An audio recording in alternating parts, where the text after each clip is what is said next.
Hi friends, ఈరోజు మనం టాటా దేశం మొత్తాన్ని ఎలా మార్చేసింది అనే అంశం గురించి మాట్లాడుకోబోతున్నాం. తన 86 ఏళ్ల వయసులో భారతీయులకు స్ఫూర్తిని, మానవీయ సాంప్రదాయాలను, పారిశ్రామిక విలువలను అందించి మన నుంచి వెళ్లిపోయారు. 2024 అక్టోబర్ 9వ తేదీ బుధవారం రాత్రి 11:30 ఈ లోకం విడిచిపెట్టారు. దాదాపు 150 ఏళ్ల క్రితం బ్రిటిష్ వాళ్లు మనల్ని పాలించిన కాలంగా ఉండేది. ఆ సమయంలో వాళ్ళు మన దేశంలో పెద్ద పెద్ద కంపెనీలు స్థాపించారు. అక్కడ మన స్వంత వ్యక్తులు బానిసలుగా పనిచేసేవాళ్ళు. స్వాతంత్ర పోరాటం ద్వారా మనం బానిసత్వం నుంచి విముక్తి పొందాం. కానీ బ్రిటిష్ వాళ్లపై ప్రతీకారం అయితే ఇంకా తీసుకోబడలేదు. బ్రిటిష్ వారి గడ్డపై భారతీయ కంపెనీలు స్థాపించబడి ఆ భారతీయ కంపెనీలో బ్రిటిష్ వాళ్లు పనిచేసే విధంగా ప్రతీకారం తీర్చుకోవాల్సింది. మరి ఆ పని ఎవరు చేస్తారు? ఆ పని సర్ రతన్ టాటా చేశారు. నేడు $1 బిలియన్ ఆదాయాన్ని ఆర్జించే నల్లజాతి తయారీదారులు ఉన్నారు. బ్రిటిష్ బ్రాండ్లు ల్యాండ్ రోవర్ మరియు జాగ్వార్, ప్రపంచంలోని 2వ అతిపెద్ద టీ తయారీదారు బ్రిటిష్ కంపెనీ టెట్లీ, అలాగే $12 billion Corus steel British company భారతీయ బ్రాండ్ టాటా గ్రూప్ కింద పనిచేస్తున్నాయి. తెల్లవాళ్లంతా వాటిలో జీతానికి పనిచేస్తున్నారు. ఈ 3 ఇంగ్లీష్ కంపెనీలను మన భారతదేశ బిడ్డ కొన్నాడు. ఇదే మన భారతదేశ శక్తిగా ఆయన నిరూపించాడు. ఆయనే రతన్ టాటా. బ్రిటిష్ వారు తలవంచేలా చేశాడు. భారతదేశం బ్రిటిష్ వాళ్ళ దగ్గర చేసిన బానిసత్వానికి ప్రతీకారం తీర్చుకున్నాడు. నేడు టాటా భారతదేశంలో 3వ అతిపెద్ద ఉపాధి సంస్థ. దీని కింద 10,28,000 మంది ఉద్యోగులు పనిచేస్తున్నారు. అంటే అదానీ, అంబానీ, SBI, ఆదిత్య బిర్లా, HDFC ఉద్యోగులందరినీ కలిపి లెక్కించినా కూడా అంత పెద్ద ఉద్యోగులు ఉండరు. JRD టాటా 1907లో స్టీల్ గ్రూప్ను ప్రారంభించి ఉండకపోతే బహుశా టాటా గ్రూప్లో ఇంత పెద్ద సంఖ్యలో ఉద్యోగాలు ఉండేవి కావు. JRD టాటా లండన్లో ఉన్నప్పుడు ప్రముఖ ఆర్థికవేత్త థామస్ కార్లైల్ ఒక ఉపన్యాసంలో మాట్లాడడం విన్నారు. ఏ దేశమైనా అభివృద్ధి చెందాలంటే ఆ దేశం ఉక్కు ఉత్పత్తిపై దృష్టి పెట్టాల్సి ఉంటుందని ఆ ఆర్థికవేత్త చెప్పారు. ఉక్కు పరిశ్రమలు లేని దేశం ఎదగదు అని కూడా అన్నారు. ఈ విషయం JRD మనసులో అలా ముద్రించబడింది. ఇండియాకు వచ్చి వెంటనే స్టీల్ ప్లాంట్ ఏర్పాటు చేస్తానని డిసైడ్ అయ్యారు. కానీ అప్పట్లో మన దేశంలో ఉక్కు వినియోగం అంత పెద్దగా ఉండేది కాదు. ఇక్కడ సమస్య ఏంటంటే JRD టాటా ఎవరి కోసం స్టీల్ ఉత్పత్తి చేయాలి అనేదే ప్రశ్న. ఆ సమయంలో British India railways chief commissioner Shri ఫాతిక్ అకోట్ JRD టాటాతో మీరు స్టీల్ తయారు చేయగలిగితే దాని సంగతి నేను చూసుకుంటాను అన్నారు. అలా మొదలైన JRD టాటా ఉక్కు పరిశ్రమల ప్రయాణం మళ్లీ తిరిగి వెనక్కి చూసుకోవాల్సిన అవసరం రాలేదు. ఆ తర్వాత 1914లో 2వ ప్రపంచ యుద్ధం ప్రారంభమైంది. ఆ సమయంలో బ్రిటిష్ వారికి ట్యాంకులు అవసరమయ్యాయి. ఆ ట్యాంకుల ఉత్పత్తికి ఉక్కు అవసరమైంది. దీనికోసం ఇంగ్లాండ్ భారతదేశం నుంచి ఉక్కును ఆర్డర్ చేసింది. ఈ స్టీల్ JRD టాటా యొక్క ప్లాంట్ నుంచి పంపబడింది.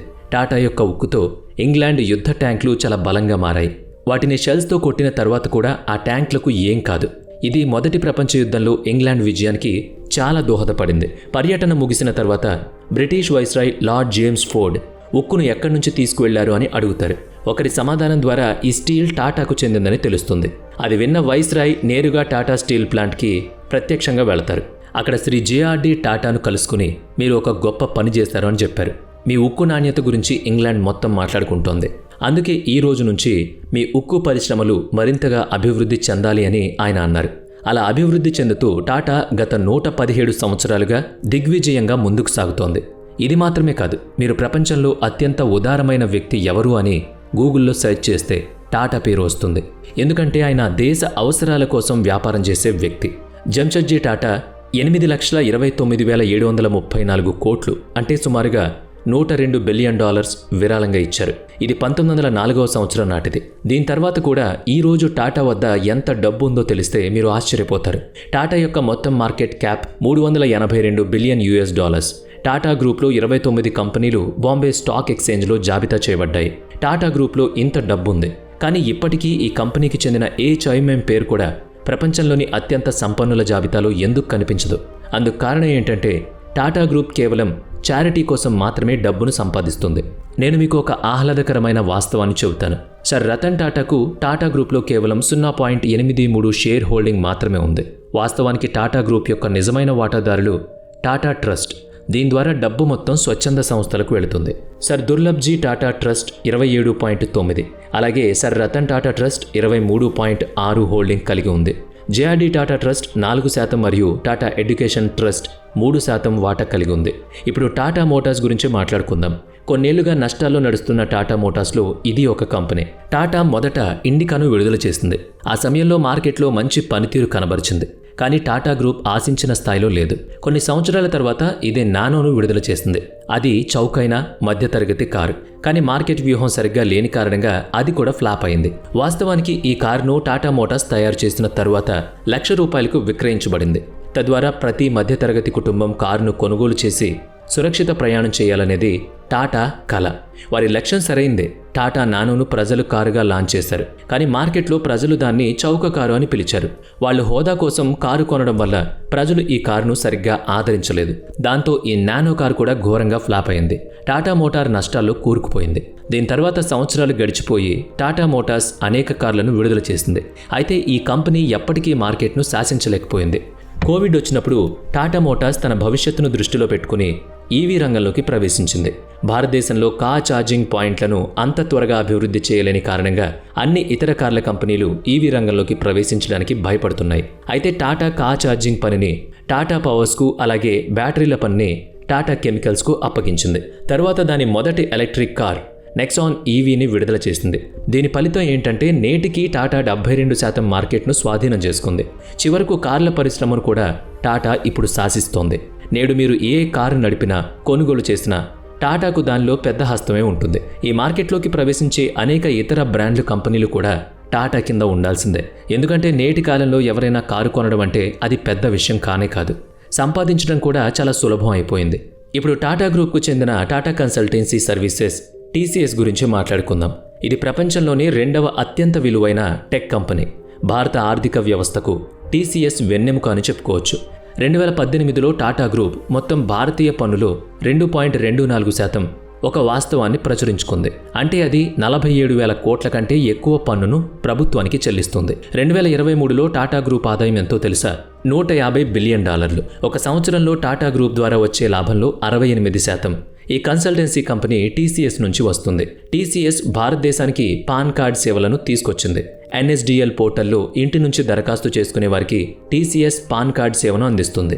TCS పాస్పోర్ట్ సేవా కేంద్రాన్ని కూడా నిర్వహిస్తుంది. తద్వారా మీ పాస్పోర్ట్ను సులభతరం చేయడానికి అది ఎన్నో ప్రణాళికలను తీసుకొచ్చింది. కాబట్టి TCS కారణంగా కొత్త స్టాక్ ఎక్స్చేంజ్ NSEని డిజిటల్గా అమలు చేస్తుంది. దాన్ని అభివృద్ధి కూడా చేసింది. ఇక టాటా గ్రూప్ కింద అనేక కంపెనీలు అభివృద్ధి చేసినప్పుడు 1962లో డిజిటల్ పరిశ్రమకు కూడా ప్రవేశపెట్టింది. టాటా గ్రూప్లో అన్ని కంపెనీల డేటా నిర్వహణ, అలాగే వాటి ప్రణాళికలు కూడా నిర్వహించబడతాయి. 8 నుంచి 10 మంది వ్యక్తులతో కూడిన TAS అంటే టాటా అడ్మినిస్ట్రేటివ్ సర్వీసెస్ స్థాపించబడింది. సరైన నిర్వహణ పనుల కోసం ఈ వ్యక్తులందరూ JRD టాటా బయట నుంచి దిగుమతి చేసుకునే డిజిటల్ కంప్యూటర్లలో పనిచేస్తారు. దీని తర్వాత ఈ సంస్థ చాలా మంచి ప్రయత్నాలు చేసింది. టాటా యొక్క అన్ని కంపెనీలు సాఫీగా మరియు నెమ్మదిగా అభివృద్ధి చెందడం ప్రారంభించాయి. కొంతకాలం తర్వాత టాటా గ్రూప్ TCSని విస్తరించాలని భావించింది. కంప్యూటర్లు వచ్చాక ఉద్యోగాలు పోతాయని మన ప్రభుత్వం, ప్రజలు అనుకునేవాళ్ళు. ఈరోజు AI వల్లే ఇదంతా జరుగుతోంది. ఇది కంప్యూటర్ల కారణంగా 60వ దశకంలో జరిగింది. అటువంటి పరిస్థితుల్లో డిజిటల్ కంప్యూటర్లో పనిచేస్తున్న TCSని విస్తరించడం చాలా కష్టం. అందుకే టాటా గ్రూప్ TCSను పెద్ద కంపెనీల మేనేజ్మెంట్ పనులు, వాటి వ్యాపార సమస్యలను పరిష్కరించే కన్సల్టెన్సీ యూనిట్ TCS అన్న రీతిలో ప్రచారం చేసింది. దీంతో సెంట్రల్ బ్యాంక్ ఆఫ్ ఇండియా TCSని దాని నిర్వహణ కోసం పిలిపించింది. TCS వెంటనే వారి సమస్యలను డిజిటల్గా పరిష్కరించే మార్గాన్ని వారికి చెప్పింది. కేంద్ర బ్యాంక్ ఓకే చెప్పి TCS విధానాన్ని అవలంబించింది. TCS యొక్క పరిష్కారం కారణంగా సెంట్రల్ బ్యాంక్ వృద్ధి సాఫీగా మరియు వేగంగా మారింది. ప్రపంచవ్యాప్తంగా ఉన్న ప్రజలు ఈ విషయాన్ని గమనించడం ప్రారంభించారు. భారతీయ బ్యాంకులు మాత్రమే కాకుండా US బ్యాంకులు కూడా ప్రతి చోట ప్రజలు TCSని సంప్రదించడం ప్రారంభించారు. కాబట్టి JRD Tata IIT Kanpur computer సబ్జెక్ట్ని జోడించారు. అంటే IITలో కంప్యూటర్ యాడ్ చేసిన వ్యక్తి ఎవరు, IITకి కంప్యూటర్ సబ్జెక్ట్ని యాడ్ చేసి అక్కడి నుంచి పాస్ అయిన వారందరినీ TCS తీసుకుంటుందని చెప్పిన వాళ్ళెవరు? ఆయన టాటా. ఆ తర్వాత భారత్లో IITకి కంప్యూటర్కు క్రేజ్ పెరిగింది. ఇప్పుడు మనం 1970 మరియు 80 దశాబ్దానికి వెళదాం. భారతీయ వాచ్ హిస్టరీలో 90 కంటే ఎక్కువ మార్కెట్ను HMT బ్రాండ్ స్వాధీనం చేసుకుంది. ఆ సమయంలో భారతదేశ ప్రజల గడియారాలను HMT వాచీలుగా భావించేవాళ్ళు. కానీ ప్రజలు HMT వాచీలను కొనుగోలు చేయాల్సి వచ్చినప్పుడు ఈ గవర్నమెంట్ యాజమాన్యంలో HMT కంపెనీ ఉత్పత్తికి గడియారాలకు డిమాండ్ అనుకున్నంత ఎక్కువ లేకపోవడంతో వాళ్ళు నెలల తరబడి వేచి ఉండాల్సి వచ్చేది. ఇప్పుడు ఇక్కడ టాటా గ్రూప్ ప్రవేశించింది. హాస్పిటాలిటీ పరిశ్రమ అయిన Taj hotels, Vivanta hotels, Ginger hotels అయిన ఎయిర్లైన్ పరిశ్రమ Air India, Air Asia, automotive విషయానికి వస్తే ఆటోమోటివ్ విషయానికొస్తే ప్రతి రంగంలోకి ప్రవేశించి తన సొంత బ్రాండ్ను తయారు చేసుకోవాలని టాటాకు ఒక రూల్ ఉంది. ఈ కంపెనీలన్నీ కూడా టాటాకు చెందినవి. కమాటాస్, Zara, Big Basket, Starbucks, Westside, Himalayan Titan company 1980లో రతన్ టాటా టాటా గ్రూప్ను నిర్వహిస్తున్నప్పుడు ఇవన్నీ ప్రారంభించబడ్డాయి.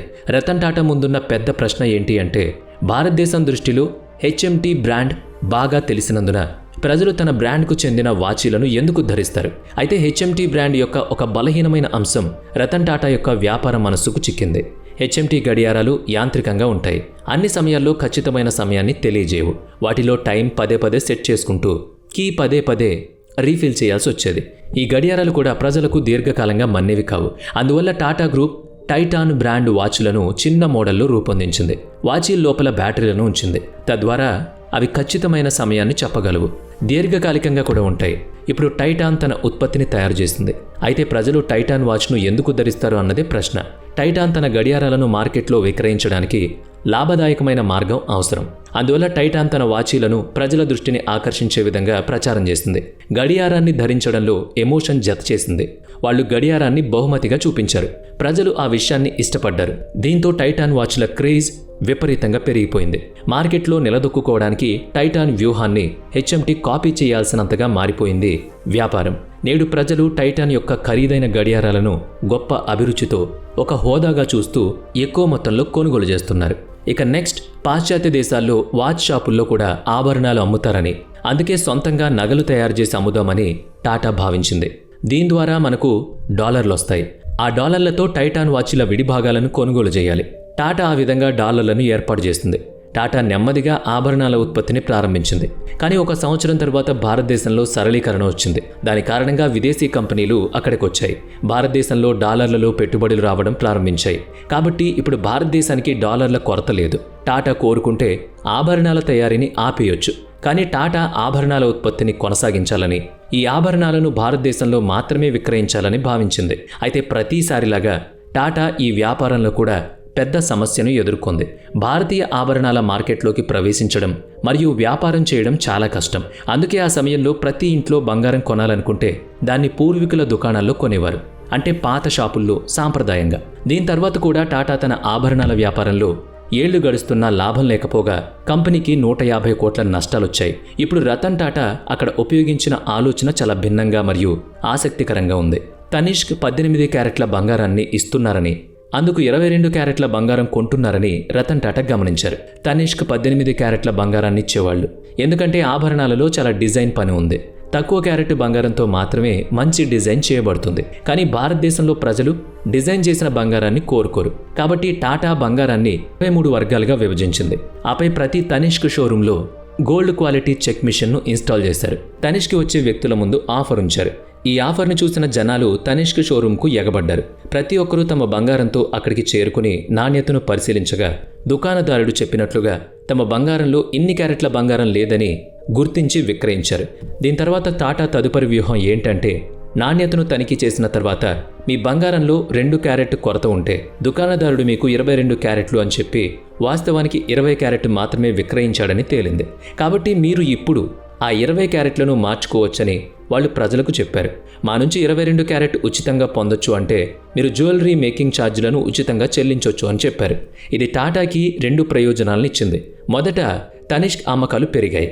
రెండవది, ఇది ప్రజల విశ్వాసాన్ని పొందింది. దీని కారణంగా అనతి కాలంలోనే తనిష్క్ పెద్ద సంఖ్యలో కస్టమర్లను చూరగొంది. ఒకప్పుడు 150 కోట్ల నష్టాల్లో ఉన్న కంపెనీ గత సంవత్సరం ఇదే కంపెనీ టర్నోవర్ 897 కోట్లు.